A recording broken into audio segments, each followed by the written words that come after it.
Hey everybody, welcome back to When Harry Met Board Games, where we feed our people with relatable content and our victory condition is your satisfaction. I'm Harry and today we have another board game review. Today I'll be reviewing this game right here, Scarab Lords, designed by Reiner Knizia and published by Fantasy Flight Games. This is a two-player tactical card game, kind of like in the vein of Magic the Gathering. I'm going to set this game up, explain how the game works, and then I'm going to share with you my final thoughts and grades.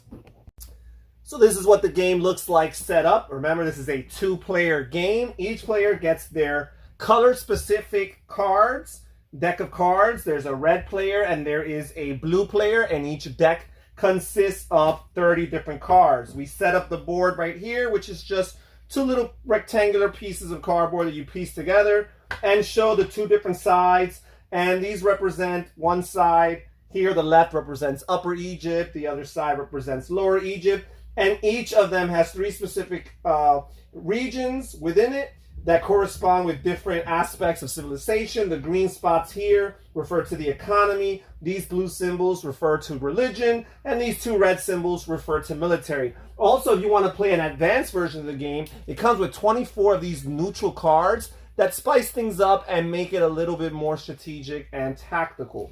We also have these pyramid pieces here on the side, nice little pyramid pieces, which will be placed throughout the game on different regions to indicate which side of the board has supremacy. So the blue player will be playing cards on that side, and the red player will be playing their cards on this side. And finally, we have these Scarab tokens, and these Scarab tokens are to curse cards. Throughout the game, you'll be playing actions that allow you to curse your opponent's cards, or sometimes to curse your own cards. You simply place a scarab on top of a card, and for as long as a card has a scarab token on it, it does not count. Even though it's been played, it has no power. Whatever number is on the card is nullified. Now, each player starts the game with 6 cards in their starting hand. 1, 2, 3, 4, 5, 6. And we will simulate what a couple of turns look like. So we'll start with the red player. On a player's turn, they have 4 different phases, right? One of the things you could do, first of all, is you could always choose to pass, right? When you choose to pass, you will simply refresh your hand back up to a full capacity of 6 cards. The other thing you could do on your turn is play cards through the different phases. So right here, we look at the cards. Let me explain the anatomy. This number right here, the big number, is the amount of power that that card contributes to the side of the board it's placed on. Below here on this little star symbol, that number is the phase in which you could play a card. And there's going to be 4 options. You're going to see 0, 1, 2, and S, which stands for the supremacy phase, which is the very last thing you do on your turn. You could only play 1 card per phase. So if you have multiple cards of the same phase that look enticing, that look tempting, well, too bad. You could only play 1 of them. And finally, underneath that, you'll see a group of symbols corresponding with the symbols of the different regions here, which tell you which spaces you can put a card on. If you do not see the symbol corresponding with a region, that means you cannot place that card on that region, and you're limited to whatever symbols are available. Now, there's some different types of cards. First of all, the most common type of card are your minion cards, which are going to be the cards that you're going to be playing throughout the game. You also have leaders. Leaders are more powerful than minions, and they give you certain special additional abilities. You have your god cards, and the way your god cards work is instead of playing them on the individual regions, you play them on the center here. And the god cards give you an ongoing ability that you will keep for as long as those god cards are on the tableau, on the table. A player can never have more than 3 god cards played in the center. Once you play a 4th god card, you're obligated to discard one of the ones present. Another thing with the god cards is only one player at a time can have any god cards on their side of the board. So once the blue player, for example, were to play a god card here, then I would be forced to discard all of my current god cards. So that's something to keep in mind. So there's other card types which I'll explain as they come out. So first of all, I look for any phase 0 cards. I do not have any. Now I will move on to phase 1. And these are my three options. So I'm going to choose to play this Scarab Guard, which gives me 3 power, but I have to place it particularly in one of the military regions. So I'm going to place it right there. And right here, whenever you have italics underneath or in the text box here, it's simply just flavor text, thematic text. It has nothing to do with the actual gameplay. When it's non-italicized text, then it is relevant to gameplay. So I played that there. Now I will look at my phase 2 cards, and I'm thinking of playing the God cards. There's 2 of them here, and it has action there, right? And it says, your opponent must choose and discard 2 cards from his or her hand. So I will play this on my phase 2. It hurts the opponent here. They'll be forced to discard 2 cards. So I'm just going to look really quickly. They have a ton of level 1 cards. So they're just going to discard these 2 cards. And losing cards is very important because one of the ways that you lose the game is if you ever run out of your deck. There is no reshuffling the discard pile. Once you run through your deck, if you ran through your deck quicker than the other player, you have lost the game. That's one of the 2 ways of losing this game. Now, this action card here, one of the things you could do on your phases, other than just play a card, is you can uncurse a card. So for example, if this card had a curse, instead of choosing to play an additional phase 1 card, I could choose to uncurse a phase 1 card. And that's what I would do, right? So that's another thing I could do with my turn. And the third thing I could do with my turn is I can activate a card. Certain cards have passive actions, which is a block of text that triggers the moment you play it. But certain other cards have active actions, and they're indicated by the word action at the beginning of the text. These cards not only are activated as soon as you first play them, but you can choose in future turns to activate them for that phase. So instead of, for example, playing an additional phase 2 card on my turn, I can instead just choose to activate this power once again for my phase 2 turn, right? All right, so those are the things you can do. You can either pass, replenish your hand for a full hand of 6, play a card on each of the respective phases, phase 0, phase 1, phase 2, and phase S, the supremacy phase, which I do not have any cards for that phase. However, at the end of my turn, we must have a supremacy phase, whether a card is played or not. And what happens is we are checking each of the different regions for supremacy. If you have more power than your opponent, then you will take supremacy. Now, if my opponent were to ever tie me, once I already have supremacy, supremacy will not change. They're going to have to surpass me in order for supremacy in this region to change hands. So this pyramid here indicates that I have supremacy in this region. And now I can activate all of the supremacy powers. So for example, each different sphere of influence triggers a power. So first of all,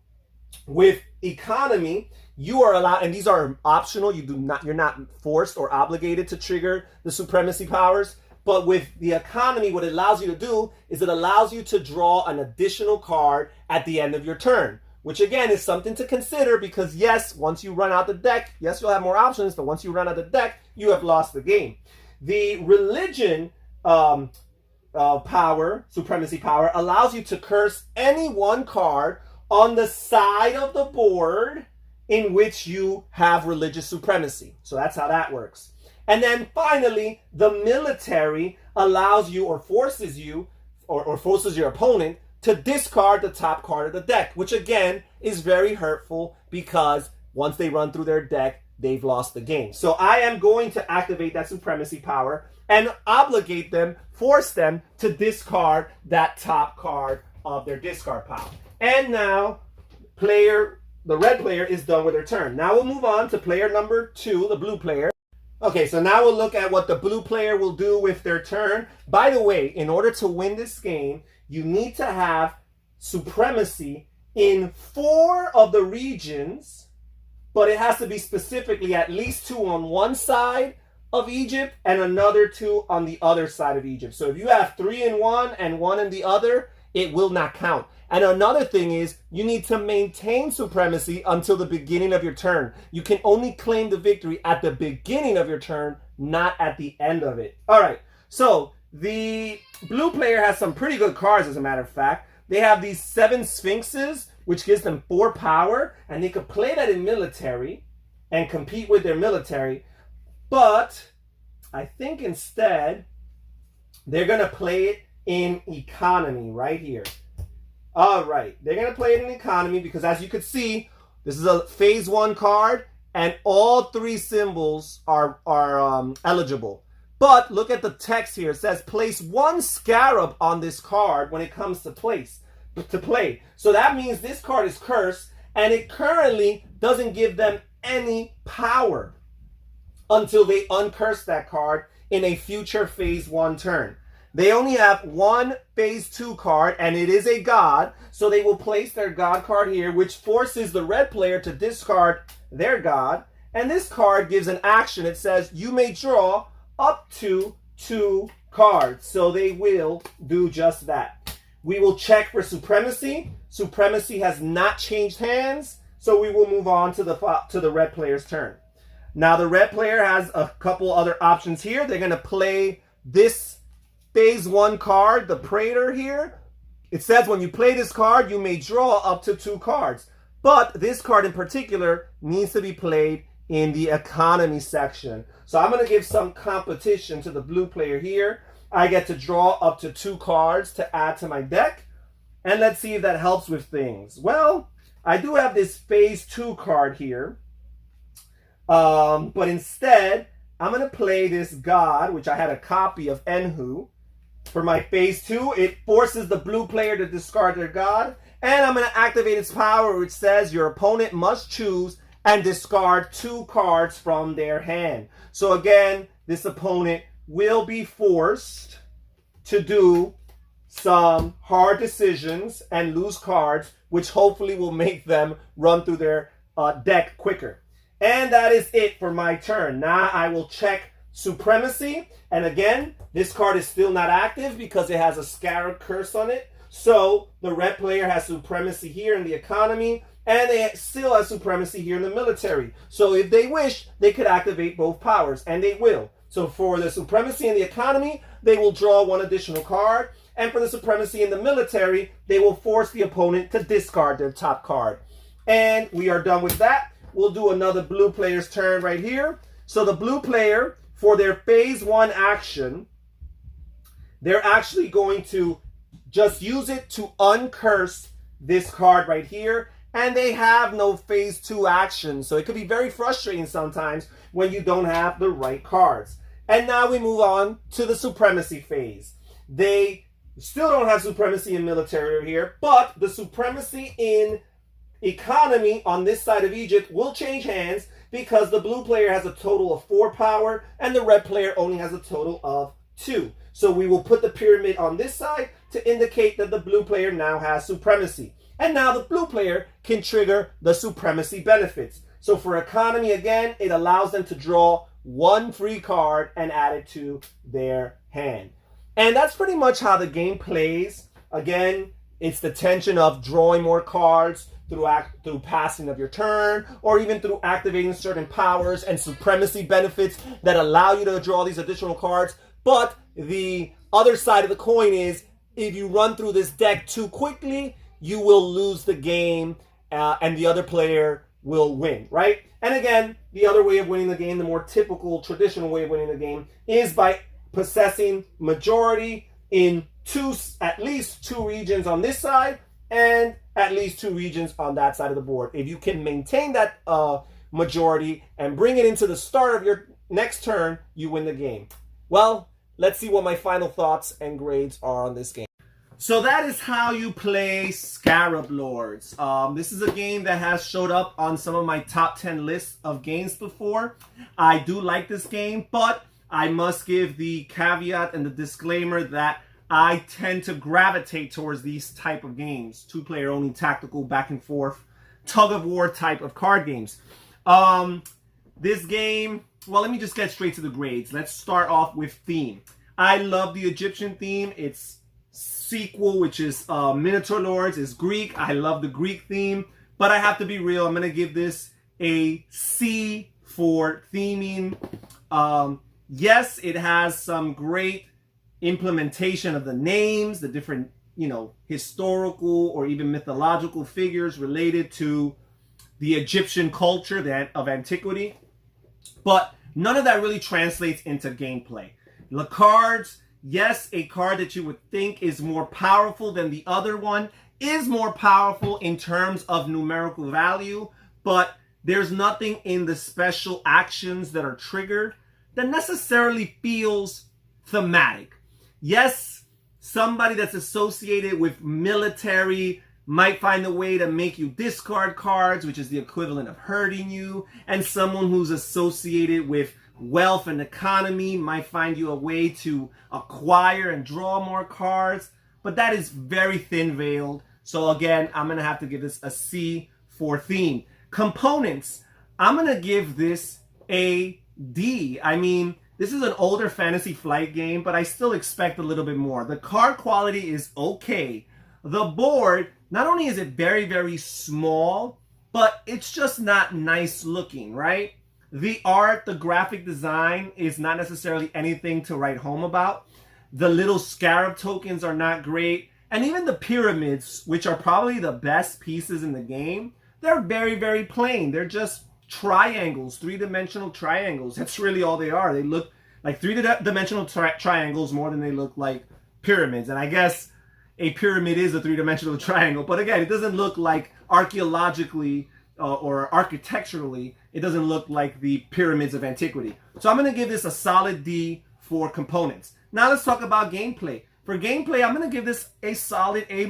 I think this game is good. I think it's a great evolution of some of Reiner Knizia's earlier designs, like Knights of Charlemagne, Lost City, Schotten, Battle Line. I also think it even adds a little wrinkle of complexity by adding the advanced version, the advanced mode with some of those special neutral cards that players can add to their decks. It has a little bit of deck building, deck construction. If you add Minotaur Lords, it's sequel and mix and match the decks, or at least, match an Egyptian deck against a Greek deck. It gives you a little bit of options as far as that is concerned. And it's just fun. I like the different phases and how you got to manipulate them and trigger them accordingly. I like how you exercise supremacy, and it's optional, and sometimes you may not even want to capitalize on the supremacy benefit, because for example, if it's drawing an additional card, you might not want to draw more cards because you see that you're running out of that deck. I like that tension too of knowing that you can win the game, but you could also forfeit the game and lose the game by running through that deck. I like what the cards do. Again, from a thematic perspective, it doesn't necessarily fill me, but from that methodical perspective, I feel like I'm playing a game of Battle Line, and I really do enjoy Battle Line, except, yes, there's texts and abilities that this game offers that Battle Line simply doesn't. Battle Line is simple mathematics, simple addition, right? So I do enjoy that. So again, for gameplay, I'm gonna have to give it an A-. And as far as novelty factor, I'm gonna give this a solid B-. I mean, I feel that it does have some things that I feel like are unique to this style of game. There are no games of this style that I'm aware of that divide the phases in which you could play cards, right? It's kind of like a sandbox to some extent, most of these games. You can play either one card, or you can play multiple cards, or you can play all the cards you could afford, right? There's some type of currency, either mana, or gold, or power, something that you have to pay these cards. Here, the cards are technically free. You can just only play one per phase, and there's 4 different phases. Phase 0, Phase 1, Phase 2, and the Supremacy phase. I like the fact, these event cards, they feel very typical of these type of games, one and done cards that you play. But the God cards, they create a little tug of war because you can only have so much of them in play at a time. And the moment an opponent plays one, you're forced to discard yours. So sometimes you might want to play a God card, not necessarily because you're so interested in yours, but because you're tired of your opponent capitalizing so much on their God cards, right? The fact that you could do different things with your turns, like uncurse a card, that's cool. Again, I don't know how innovative that is, but the fact that running out of your deck makes you lose the game, I don't know. I've played more modern CCG, LCG type of games that have that losing condition, but I'm not sure if some of the older games had that condition, and maybe they have, but again, I like how it's implemented in this game. And again, just the idea of this area majority, which again, I'm not giving this a high grade on novelty factor because Reiner Knizia has already done this in games like Knights of Charlemagne, in games like Battle Line and Schadentaten, where you are competing for certain areas by comparing numerical values to them, which is exactly what this is doing. But again, I like the idea of the 4 different phases and how they're implemented. I like the idea of the tug of war with the gods. And I do like the idea, and I don't know, correct me if I'm wrong, of the deck running out being one of the losing conditions for this game. And overall, I'm just going to have to give this game a solid B. Again, thematically and especially component-wise, this game has been hurt. But the gameplay is so solid for me. And again, me gravitating towards this style of game plays an absolute factor. And because of that, I'm still going to give this game a solid B for overall score. And that's it. That's my review for Scarab Lords, guys. Comment down below. Tell me what you think. Perhaps you've played it. I highly doubt it. I don't know if I've ever met a human being who's played this game. I'm probably the only person who owns a copy. But comment down below. Tell me what you think. Maybe you're interested, curious about getting a copy for yourself. All right, this is Harry from When Harry Met Board Game saying thank you, everybody. Thanks for supporting. Hit the like button down below. Take care, stay safe, and have fun gaming. Bye-bye.